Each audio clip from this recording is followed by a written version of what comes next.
Ça m'honore et puis je suis vraiment très satisfaite puisque je sais que ça va m'aider déjà pour passer les concours et puis ça va me permettre de voyager et puis de servir la France. C'est vraiment un honneur pour moi. C'est une grande fierté, c'est un honneur d'appartenir à cette grande nation qui est la France, le pays des droits de l'homme.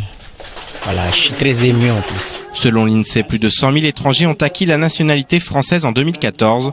Loin d'être le pays qui accueille le plus, la France reste un territoire qui puise sa richesse dans sa mixité.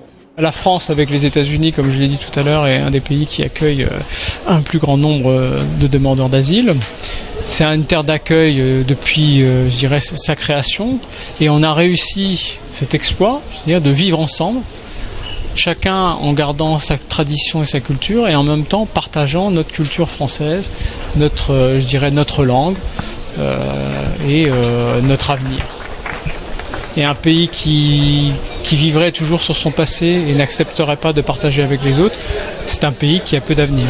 Le fameux vivre ensemble est de plus en plus mis à mal au sein du pays des droits de l'homme. À Mayotte, le contexte particulier fait de l'immigration clandestine un véritable fléau. Les migrants vivent bien souvent dans l'illégalité, avec tous les problèmes que cela implique.